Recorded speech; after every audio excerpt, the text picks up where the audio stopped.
तो जैसा कि हम फिजिक्स में यूनिट फर्स्ट स्थिर वैद्युतिकी का अध्ययन कर रहे थे, जिसमें हमारा चैप्टर नंबर फर्स्ट था विद्युत आवेश तथा विद्युत क्षेत्र। लास्ट लेक्चर में हमने अध्यारोपण के सिद्धांत पे टर्मिनेट किया था। आज हम उसके आगे का डिस्कस करते हैं। तो नेक्स्ट हमारा टॉपिक है सतत आवेश वितरण। सतत आवेश वितरण का मतलब होता है कि जैसे कोई भी हमारे पास में 1D 2D या 3D फिगर है, तो उसके ऊपर हमें चार्ज को क्या करना है, डिस्ट्रीब्यूट करना है, कॉन्टिन्यूसली चार्ज डिस्ट्रीब्यूशन करना है। ये चीज जो है हमारी कहलाती है सतत आवेश वितरण। यहाँ पर सतत आवेश वितरण हमारे पास 3 प्रकार का होता है। सबसे पहले हमारे पास में आता है रेखीय आवेश वितरण, और यहां से डेफिनेशन निकल के आएगी रेखीय आवेश घनत्व। ये रेखीय आवेश घनत्व क्या होता है, अब आप देखिए। मान लीजिए कोई 1 डायमेंशन फिगर है। 1 डायमेंशन फिगर का मतलब कि जैसे मान लीजिए मेरे पास एक सरल रेखा है जिसकी लंबाई कितनी है, मेरे पास स्मॉल l है, और मुझे इस स्मॉल l लंबाई की रेखा के ऊपर प्लस q चार्ज जो है वो क्या करना है, डिस्ट्रीब्यूट करना है। तो ये जो प्रोसेस होगा ये हमारा कहलाता है रेखीय आवेश घनत्व। तो रेखीय आवेश घनत्व की डेफिनेशन क्या होगी कि एकांक लंबाई की रेखा पर उपस्थित आवेशों की संख्या रेखीय आवेश घनत्व कहलाती है। और रेखीय आवेश घनत्व को हम किससे रिप्रेजेंट करेंगे, लैम्बडा से रिप्रेजेंट करेंगे। किससे रिप्रेजेंट करेंगे, लैम्बडा से। तो देखिए यहाँ पर लैम्बडा की अगर हम यहाँ पर मात्रक की बात करें तो मात्रक क्यू का मतलब आवेश, आवेश का मात्रक क्या होता है, कूलाम, और यहाँ पर क्या हो जाएगा, लंबाई का मीटर। और इसकी डायमेंशन कितनी हो जाएगी, क्यू की डायमेंशन कितनी होती है, A1 T1, ठीक है। L की कितनी हो जाएगी अपॉन में L1, तो टोटल डायमेंशन कितनी आ जाएगी, M0 L-1 T1 A1। तो ये जो चीज है वो हमारी कहलाती है रेखीय आवेश घनत्व। इसके बाद में सतत आवेश वितरण में रेखीय आवेश घनत्व के बाद में नेक्स्ट जो हमारे पास आता है वो आता है पृष्ठ आवेश घनत्व, ठीक है। नेक्स्ट वन जो हमारे पास आता है वो आता है क्या, पृष्ठ आवेश घनत्व। पृष्ठ आवेश घनत्व क्या होता है कि जो भी कोई 2 डायमेंशन अगर हमारे पास कोई फिगर है तो उसके ऊपर हमें चार्ज को क्या करना है, डिस्ट्रीब्यूट करना है। तो ये चीज होगी हमारे पास में क्या, पृष्ठ आवेश घनत्व। मान लीजिए कि ये मेरे पास कोई पृष्ठ है, कोई सरफेस है जिसका क्षेत्रफल कितना है, S है। तो इस 2D फिगर के ऊपर हमें क्या करना है, चार्ज डिस्ट्रीब्यूट करना है इस तरीके से किसी पृष्ठ में, ठीक है। ये क्यू चार्ज हमें डिस्ट्रीब्यूट करना है। तो पृष्ठ आवेश घनत्व की डेफिनेशन जो होगी वो क्या होगी कि एकांक क्षेत्रफल, सरफेस एरिया, एकांक क्षेत्रफल पर स्थित आवेशों की संख्या जो है वो क्या जाएगी, हमारी पृष्ठ आवेश घनत्व। और पृष्ठ आवेश घनत्व को जो है हम वो प्रदर्शित करेंगे किससे, सिग्मा से, ठीक है। तो यहाँ पर इसका जो मात्रक हो जाएगा, देखिए आवेश का मतलब कूलाम अपॉन एरिया है, ये एरिया का मात्रक कितना हो जाएगा, मीटर स्क्वायर। और इसकी डायमेंशन जो होगी वो कितनी हो जाएगी, A1 T1 L-2, तो मीटर है, दूरी का ऊपर जाके -2 हो जाएगा, तो ये इसकी विमा हो जाएगी। तो इस प्रकार से हमने अध्ययन कर लिया कि इसका पृष्ठ आवेश घनत्व का। तीसरा टॉपिक जो हमारे पास में आता है वो आता है नेक्स्ट, इसी में 3rd नंबर का है हमारे पास में आयतन आवेश घनत्व। आयतन मतलब कि जैसे मान लीजिए कोई भी एक 3 डायमेंशन फिगर है, ठीक है, 3D, और हमें क्या करना है, इसके ऊपर +Q आवेश जो है इसके ऊपर डिस्ट्रीब्यूट करना है। तो ये जो चीज कहलाएगी वो कहलाएगी हमारी क्या, आयतन आवेश घनत्व। मान लीजिए ये जो 3D डायग्राम है इसका वॉल्यूम, आयतन जो है वो कितना है, V।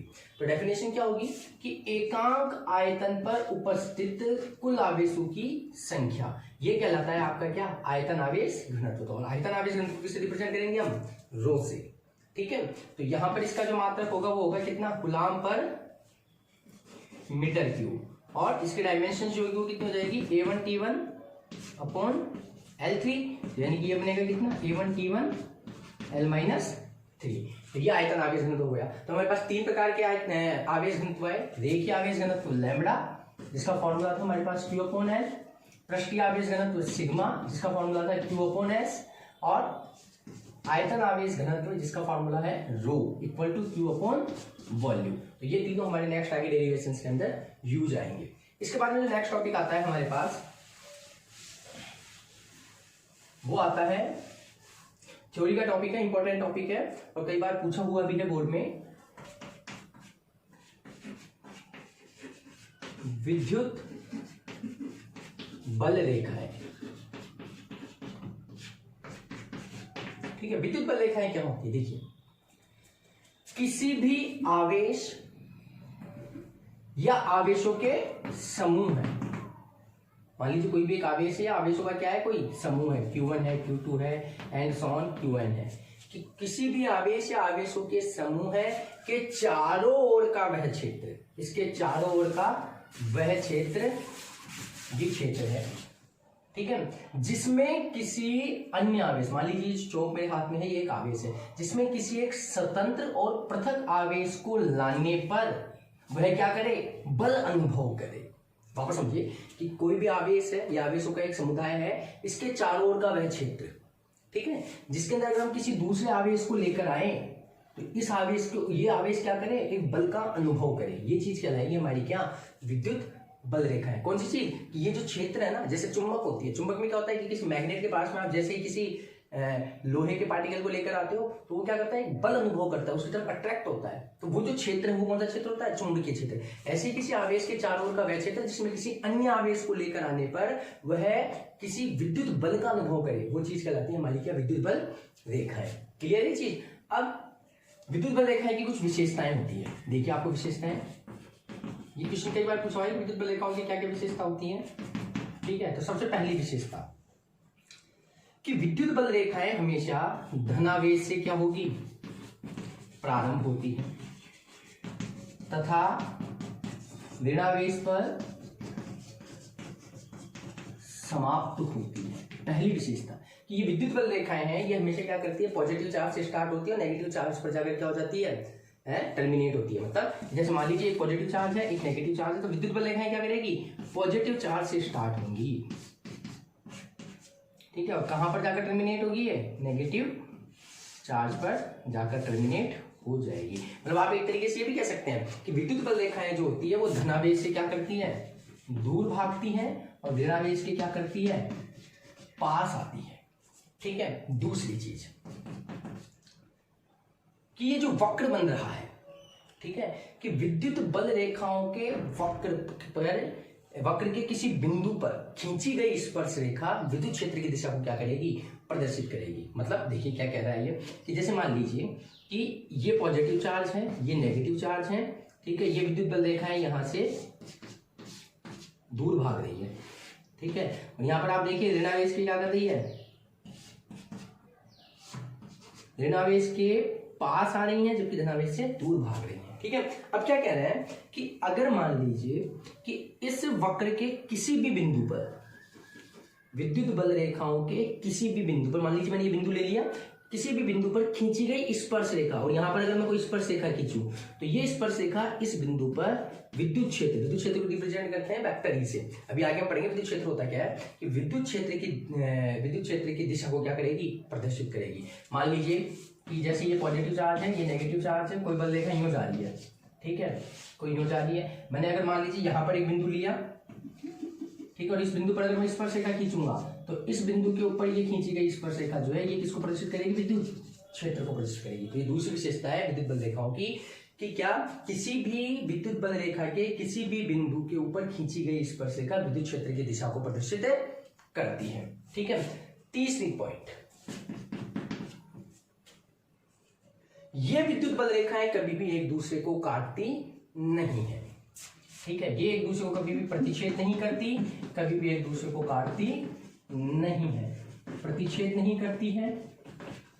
क्या मतलब हुआ, देखिए जैसे मान लीजिए इस पॉजिटिव चार्ज से विद्युत बल रेखा नेगेटिव चार्ज हो गई, एक ही क्या बहुत सारी जाएगी, मान लीजिए दूसरी हो सकता है यूं जा रही होगी, ठीक है, लेकिन कभी भी ऐसा पॉसिबल नहीं हो सकता कि जैसे एक विद्युत बल रेखा ये गई तो दूसरी वाली यहां से इसको काट दे, ये चीज कभी भी पॉसिबल नहीं है। विद्युत बल रेखाएं कभी भी एक दूसरे को काटती नहीं है। क्यों नहीं काटती हैं, क्या कारण है इसके पीछे नहीं काटने का, देखिए मान लीजिए अगर दोनों बल रेखाएं यहाँ पर एक दूसरे को काट रही है, इस बिंदु पर काट रही है दोनों की दोनों, ठीक है, तो मैंने क्या किया, इस बिंदु के ऊपर एक स्पर्श रेखा खींची, ये स्पर्श रेखा किसको प्रदर्शित करेगी, विद्युत क्षेत्र को प्रदर्शित करेगी, और इस बिंदु पर एक स्पर्श रेखा यूं भी खींचेगी इस वाले कर्व की, भाई एक तो इस वाले कर्व की, वो ही हो गई, एक इस वाले कर्व की वो ही हो गई। तो एक ही बिंदु पर जब स्पर्शिका खींचते हैं तो वो किसको प्रेषित करती है, विद्युत क्षेत्र को, और एक बिंदु पर विद्युत क्षेत्र की दो दिशा हो जाएगी जो कि संभव नहीं है। तो क्या मतलब है कि विद्युत बल रेखाएं कभी भी एक दूसरे को काटती नहीं है, एक दूसरे को प्रतिच्छेद नहीं करती। क्यों नहीं करती, क्योंकि अगर एक ही बिंदु पर वो अगर एक दूसरे को काटेगी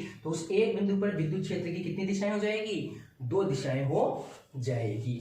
ठीक है, तो ये विद्युत बल रेखाओं की जो है थर्ड कंडीशन है, तीसरी विशेषता है। ठीक है, ज्यादा और भी कई सारी विशेषताएं हैं, ठीक है, लेकिन अभी जो इंपॉर्टेंट है वो केवल ये तीन ही है। इसके बाद में नेक्स्ट टॉपिक हमारे पास में आता है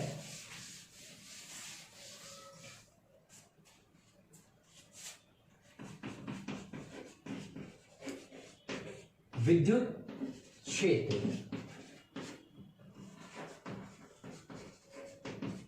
इलेक्ट्रिक फील्ड। देखिए विद्युत क्षेत्र क्या होता है, अभी भी हमने विद्युत बल रेखाओं के अंदर ही टर्मिनेट किया था, वही विद्युत क्षेत्र। देखिए कि किसी भी आवेश या किसी भी आवेशों का कोई समुदाय हो, ठीक है, इसके चारों ओर का वह क्षेत्र, ये क्षेत्र मान लीजिए,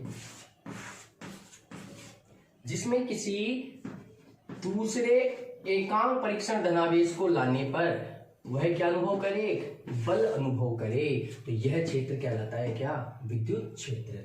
मतलब सीधी सी डेफिनेशन है कि मान लीजिए विद्युत क्षेत्र किसी आवेश के चारों तरफ का वह क्षेत्र है जिसके अंदर किसी आवेश को लेकर आने पर, किसी दूसरे आवेश को लेकर आने पर वह एक बल अनुभव करे, वो कहलाता है विद्युत क्षेत्र। और जो डेफिनेशन है वो कैसे हो जाएगी विद्युत क्षेत्र की, कि एकांक परीक्षण धनावेश पर, टेस्ट चार्ज, इसको क्यू नोट से रिप्रेजेंट करेंगे, कि एकांक परीक्षण धनावेश पर लगने वाला बल, लगने वाला कूलाम बल विद्युत क्षेत्र कहलाता है, या विद्युत क्षेत्र की क्या कहलाता है, तीव्रता। इसे विद्युत क्षेत्र की तीव्रता भी कहेंगे। तो ये क्षेत्र जो है तो विद्युत क्षेत्र है, और इसकी जो इंटेंसिटी होगी वो क्या लाएगी हमारी, क्या, विद्युत क्षेत्र की तीव्रता। विद्युत क्षेत्र की तीव्रता क्या कहलाएगी, कि एकांक परीक्षण धनावेश के ऊपर लगने वाला कूलाम बल क्या कहलाएगा, विद्युत क्षेत्र की तीव्रता कहलाएगा। वेक्टर से आपको बिल्कुल साफ साफ समझ में आ रहा होगा कि विद्युत क्षेत्र की तीव्रता कैसी राशि है, सदिश राशि है। इसका मात्रक देखिए, बल, बल का मात्रक कौन, न्यूटन पर आवेश का क्या है, कूलाम, ये इसका क्या हो गया, मात्रक। विमा देख लीजिए आप विद्युत क्षेत्र की, ठीक है, विमा क्या होगी, बल की विमा सबको पता है m1 l1 t-2, और आवेश की कितनी हो गई, a1 t1, तो टोटल डायमेंशन कितनी हो जाएगी, m1 l1 t-3 a-1। ठीक है, अब ये सदिश राशि है, सदिश राशि है तो डेफिनेशन है 100% डिफाइन है कि इसकी क्या होगी, कोई ना कोई दिशा भी होगी। तो विद्युत क्षेत्र की दिशा क्या होती है, देखिए विद्युत क्षेत्र हमेशा धनावेश से क्या करता है, दूर भागता है, और ऋणावेश के हमेशा क्या करता है, पास आता है। मान लीजिए कोई +2 चार्ज है, अब आपको कोई बोले इस विद्युत क्षेत्र की तीव्रता कहाँ की होगी, तो आप साफ साफ कहेंगे विद्युत क्षेत्र की तीव्रता इस धनावेश से क्या करेगी, दूर भागेगी। ठीक है, कोई बोलते ये ऋणावेश है, ठीक है, नेगेटिव चार्ज, तो इसके कारण विद्युत क्षेत्र की तीव्रता क्या होगी, आप साफ साफ कहेंगे इसके कारण विद्युत क्षेत्र की तीव्रता जो है इसकी क्या करेगी, पास आएगी। क्लियर है, तो विद्युत क्षेत्र की तीव्रता होगी, विद्युत क्षेत्र का फॉर्मूला, विद्युत क्षेत्र की तीव्रता का फॉर्मूला हो गया वेक्टर E = वेक्टर F/Q0। अब हम एक काम करते हैं, किसी एकांक परीक्षण धनावेश के कारण विद्युत क्षेत्र की तीव्रता कैलकुलेट करते हैं। ठीक है, नेक्स्ट टॉपिक हमारे पास में आता है